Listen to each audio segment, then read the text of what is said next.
E se eu lhe dissesse que a vida que nos habituamos a ter através dos 5 sentidos não é realidade? A física quântica já mostrou que as noções de espaço e tempo são ilusões de percepção e que muito provavelmente os nossos corpos não ocupam um espaço real. Experiências que levaram ao conhecimento dos átomos e do seu interior revelaram que este é composto na sua maioria de espaço vazio. Fica então a pergunta lógica: como é que é possível que um átomo composto de vazio possa formar um mundo sólido que nos rodeia? O nosso verdadeiro eu, a nossa energia, não existe nos cérebros, nos nossos corpos físicos. Fomos treinados a vermos-nos como seres individuais, uma má informação propositada, mal intencionada, que pretendeu controlar-nos ao longo dos tempos. Fomos treinados a pensar que somos independentes dos demais. Fomos treinados a tanta coisa de uma forma tão mal intencionada. Com esta má informação, com esta contra-informação, foi fácil ao longo dos tempos perseguir aqueles que praticavam as artes naturais da telepatia, da clarividência, perseguir os médium, perseguir e desacreditar todos os fenómenos naturais baseados em transferências de energia sem o uso de meios físicos de comunicação. Mas quando finalmente entendemos que todos estamos conectados numa união espiritual, numa união energética entre todas as coisas e todos os seres do universo, todos somos parte de uma consciência global e isto está cada vez mais inegável. Posta esta descoberta, nenhum fenómeno fica inexplicável e não precisamos dos laços falsos da ciência para aceitar o que existe à nossa volta. Esta simples compreensão preenche todas as lacunas das religiões atuais e da antiguidade, confirma a reencarnação, explica o déjà vu e, naturalmente, dá luz sobre tudo o que nos querem fazer crer que são anomalias. A matéria vazia que nos rodeia, por assim dizer, é maleável pela intenção, pelo pensamento e por todas as ondas de frequência que nos constituem. Isto significa que a consciência dá forma à nossa realidade. É confuso? Este conceito parece difícil de entender para a maioria que passou anos e anos a ser doutrinada pelos poderes vigentes, mas é pura realidade. E por isso, bem-vindos à série Doutrina Ducta, neste seu 7º capítulo.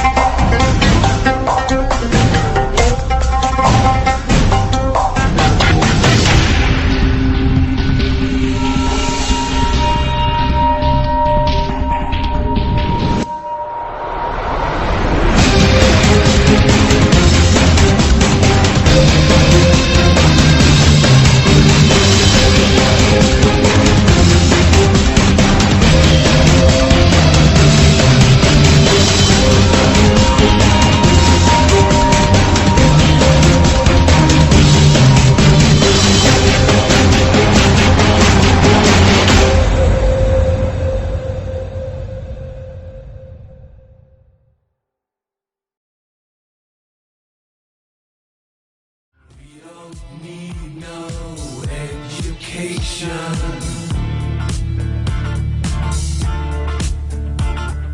We don't need no thought control.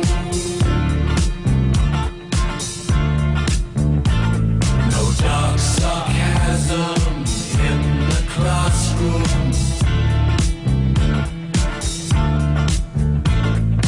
Teacher, leave them kids alone.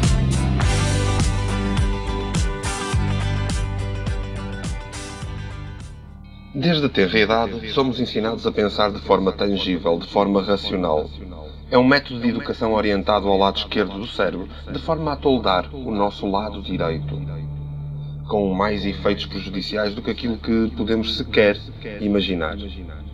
O cérebro do lado esquerdo relaciona-se com a lógica, com os detalhes, com os feitos, com a ordem, com a prática, a ciência, até com a matemática. Já o do lado direito está dirigido aos sentimentos, à intuição, aos símbolos, à beleza, à coragem, à filosofia e ao pensamento. A pressão deliberada dos governos e dos seus mentores em controlar os programas educativos, geração após geração, transforma a juventude em autênticos autómatos do lado esquerdo, que se focam única e exclusivamente em feitos, em números, em classificações e figuras. Utilizam a repetição das coisas para treinar as crianças subconscientemente. E fazem com que elas façam parte deste mundo que lhes oferecem como real. Ninguém é recompensado por questionar a validade da informação que recebe. São até ridicularizados em asta pública de forma a integrarem os demais por vergonha. Assim, muito cedo, as crianças começam a seguir cegamente a informação para que foram treinadas, a aceitar como válido e simplesmente repetem mecanicamente essa mesma informação, até que mais tarde são estas crianças que vão ser os nossos professores, os nossos doutores, os nossos políticos, que tanto criticamos hoje. Vão agir segundo a cartilha pela qual foram obrigados a enverdar.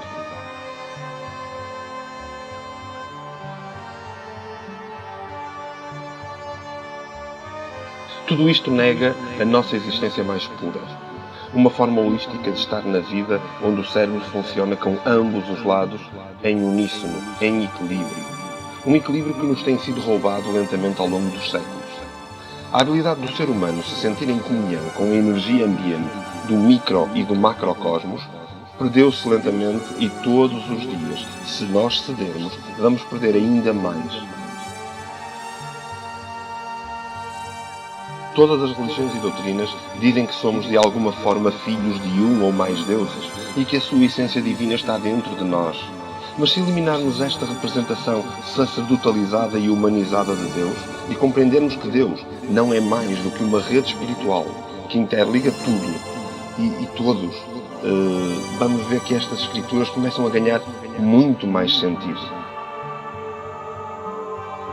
A trindade de corpos que nos compõem, o físico, o mental e o energético, são uma espécie de sistema de interação através dos quais obtemos experiências, aprendizagens e, consequentemente, vamos evoluir.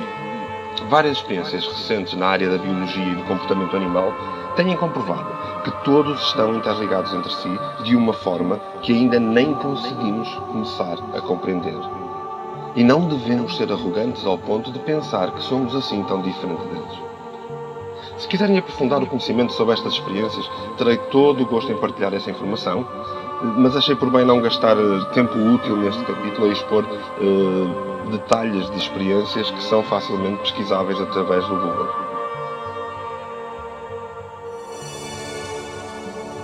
Para mostrar de forma simples a conexão entre os nossos corpos e o planeta em que vivemos, podemos voltar ao tema do capítulo 2, em que falávamos sobre os chakras. Estes pontos focais e harmónicos de energia são a base da nossa saúde, do nosso equilíbrio mental, físico e energético. Da mesma forma, podemos encontrar estes mesmos pontos focais harmónicos no nosso planeta, que de alguma forma podemos fazer equivaler com alguma facilidade aos 7 principais chakras do nosso corpo energético. Assim, há um chakra em cada continente e todos estão dispostos à mesma distância, uns dos outros, numa grelha batizada pelos cientistas de Ley Lines.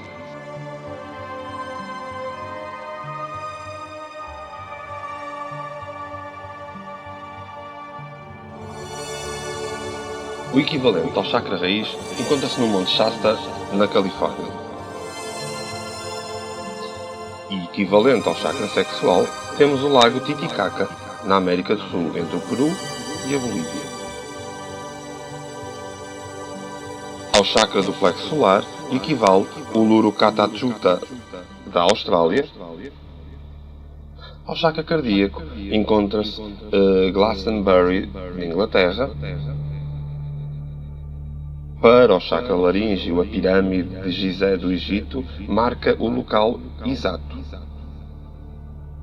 O equivalente ao chakra terceiro olho estará, então, em Kuala, Malásia, no Irão. E, por fim, no chakra coronário, que está no Monte Kailash, no Tibete. Estes são 7 dos principais pontos destes pontos focais harmónicos. A ciência explica que estes pontos focais harmónicos existem devido ao núcleo de ferro do nosso planeta que ressoa a uma vibração de 7 Hz aproximadamente, projetando vórtices de energia eletromagnética por todo o planeta. Além disto, e porque é conhecido já pela comunidade em geral, a Terra não é uma esfera perfeita. Existe ao longo do Equador, em pontos equidistantes do mesmo, uns dos outros, focos de anomalias energéticas que formam grandes triângulos equiláteros imaginários, onde ao longo dos tempos na história se têm registado acidentes naturais e mecânicos de origem eletromagnética. E estas anomalias são subejamente conhecidas, se não vejamos o exemplo do Triângulo das Bermudas. Assim, a existência intangível da nossa consciência e das nossas emoções são a parte principal da realidade, que a molda e cria numa ilusão da realidade que fomos treinados a aceitar como perfeitamente normal. No primeiro capítulo, demonstrei a importância das emoções, como uma frequência vibratória crucial para o nosso equilíbrio, mas uma coisa que eu não mencionei foi que na realidade só existem duas emoções, o temor e o amor. Todas as outras emoções são derivadas, direta ou indiretamente, destas duas por si só ou em conjunto. A frequência vibratória da emoção do medo ou do temor é larga e lenta, enquanto a do amor é rápida e curta.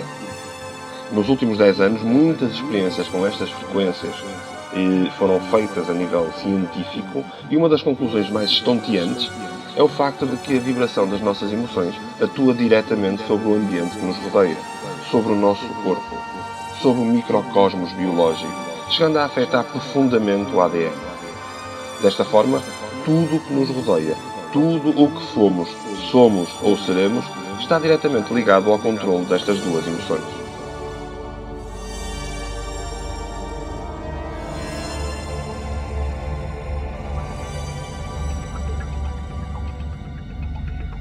É pelo temor que a humanidade tem evoluído ao longo dos últimos 2 milénios. Inteligentemente, uma minúscula percentagem de humanos descobriu que a melhor forma de controlar a imensa maioria da humanidade era pelo temor.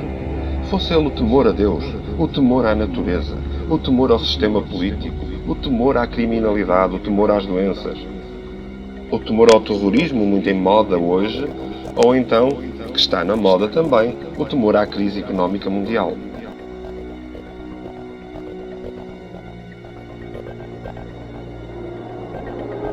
Fomos avisados pelos ancestrais povos da antiguidade que tentaram deixar mensagens de amor, mas tudo tem sido manipulado na direção da nova ordem mundial. Um governo único que alegadamente nos protege e controla os nossos temores. Vimos tentativas de tudo isto ao longo da história e das mais variadas maneiras. E hoje em dia o cerco está a apertar, porque nos aproximamos de um momento importante na evolução energética da humanidade. –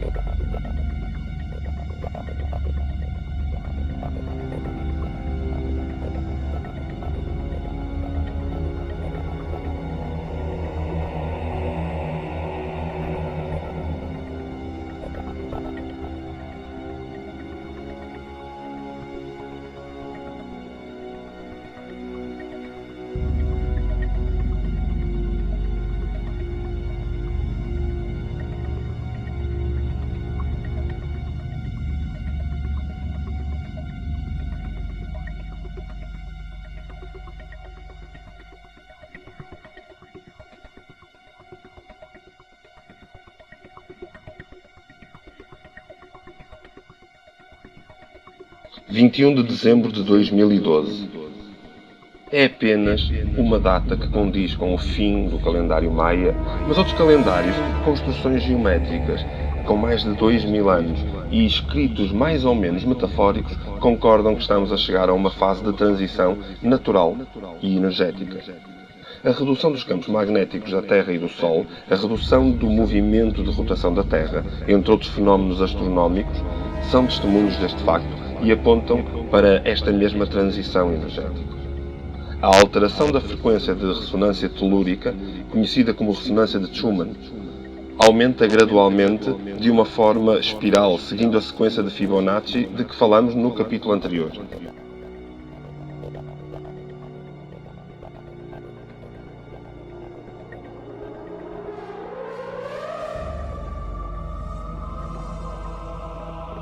A nível celular, os corpos viventes reagem cada vez mais aos impulsos eletromagnéticos, despertando focos energéticos em chakras determinados, que em muitos casos nos levam a despertar inevitavelmente.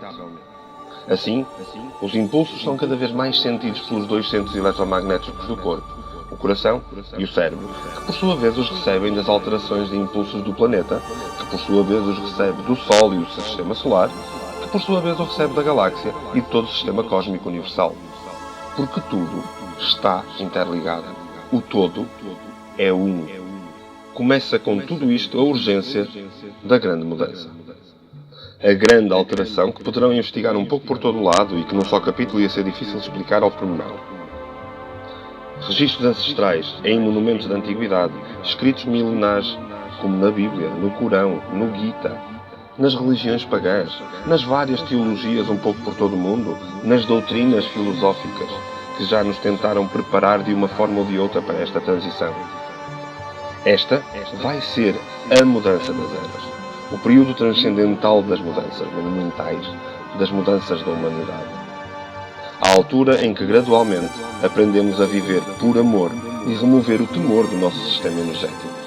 Não basta dizer que se quer mudar, tem que se exercer a mudança. A melhor forma de nos prepararmos para o que está a chegar é procurar com mais intensidade o que dizemos procurar sem nada fazer. É procurar a verdade. É sair do casulo cinzento que nos estiveram a aprisionar ao longo deste tempo todo. A verdade sobre o que nos rodeia, a verdade sobre as energias que somos, a verdade sobre os governos, sobre as religiões e os seus falsos pastores e cães polícias. A verdade sobre o comércio, a verdade sobre a banca, sobre a economia, sobre o dinheiro. A verdade não está fora de nós em livros arquitetados por uma minoria para controlar a maioria. A verdade não está no envenenamento mental dos meios de comunicação. A verdade está aqui, dentro de cada um de nós. Na capacidade de conseguirmos ganhar, de nos amarmos e, consequentemente, amar o próximo e tudo aquilo que nos rodeia. É muito importante ganhar consciência que, enquanto estivermos com medo de perder o que temos, com medo de mudar, com medo da morte, com medo da guerra, com medo do terrorismo, com medo das taxas de câmbio e com medo da crise, estamos a dar aos outros a capacidade de nos controlar, baseando-se nesses temores, explorando esses temores avidamente, sem qualquer escrúpulo. Quando lutamos e nos revoltamos contra a pobreza, contra o racismo, contra a opressão, contra as leis, estamos a entrar num comportamento esperado e perfeitamente controlável por parte do poder vigente, que muitas vezes nos incita a cometer este erro para justificar ações de subversão e maior controle. Ao fazer isto, estaremos a reprimir exteriormente o que nos foi imposto. Estaremos a agir tal como é esperado que façamos. É por isso que é tão importante começar pelo nosso eu. Lutar de dentro para fora. Ganhar autorrespeito. Ganhar autoconfiança. Em suma, amarmos-nos a nós como nunca antes. Amar o que somos, amar o que temos, amar o que queremos. Criar uma energia vibracional positiva que faça despertar em cada um de nós este movimento de acordar, pela manifestação da emoção do amor e pela repressão do temor. Consequentemente, fazendo alterações na realidade em que vivemos, utilizando a intenção e a consciência. Tudo o que disse e sei sobre a agenda secreta de uma elite que não para, que faça nenhum obstáculo, baseia-se exatamente no temor que temos. Não devemos temer esta agenda. Eles têm trabalhado em segredo durante milénios para nos manipularem. E tem funcionado. Tem sido fácil jogar com as nossas inseguranças, com os nossos medos. Tem sido fácil jogar com a nossa ignorância da verdade. Tem sido fácil jogar com a vida das gerações. Mas, se cada vez um maior número de humanos acordar para uma vida de amor, sem temer os grilhões que lhes são impostos, cada vez maior será a energia mais positiva, mais limpa, mais criadora, a ser emitida para o meio que nos envolve. E tal como podemos fazer com simples moléculas de água, a nossa intenção pode gradualmente alterar o mundo. Se num quarto completamente escuro acendermos uma vela, faremos com que muita da escuridão fuja e desapareça. Agora, se forem muitas velas, conseguiremos fazer frente a qualquer escuridão que se tenta atravessar o nosso caminho. Até porque sabemos que o contrário não é possível ser feito. Ninguém pode entrar num quarto cheio de sabedoria, luz e verdade e aplicar uma quantidade de escuridão para suprimir a luz. Estamos do lado que tem mais hipóteses de vencer. À medida que este capítulo compreenda que não há aqui nenhum apelo à guerra, nenhum apelo à revolta armada.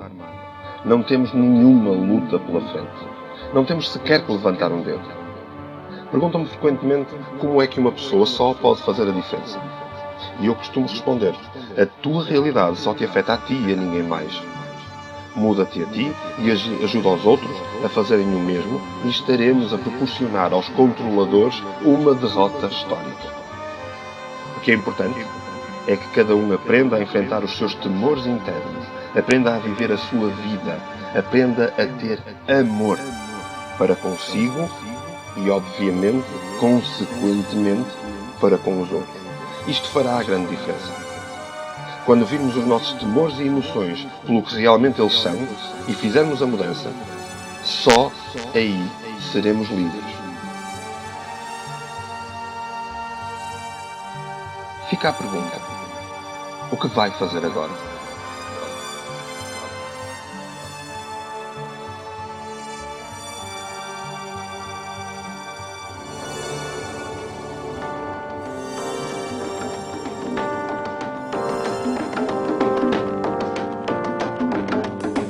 We're all connected to each other biologically, to the earth chemically, to the rest of the universe atomically. I think nature's imagination is so much greater than man's.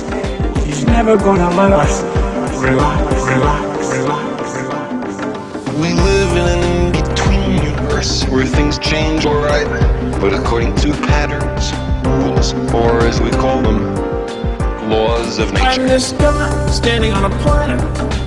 Really, I'm just a speck. I'm just a speck compared with a star. The planet is just another speck. To think about all of this, to think about the vast emptiness of space. There's billions and billions of stars, billions and billions of specks. The beauty of a living thing is not the atoms that go into it, but the way those atoms are put together. The cosmos is also within us. We're made of star stuff. We are a way for the cosmos to know itself. Across the sea of space, the stars are others. We've traveled this way before, and there is much to be learned. We're all connected to each other biologically, to the earth chemically, to the rest of the universe atomically. I find it elevating and exhilarating to discover that we live in a universe which permits the evolution of molecular machines as intricate and subtle as we.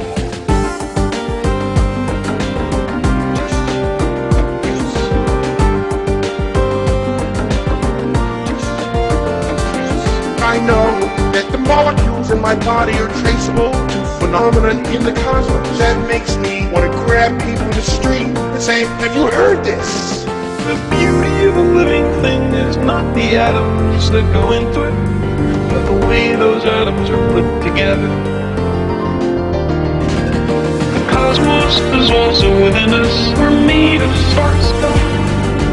We are a way for the cosmos to know itself.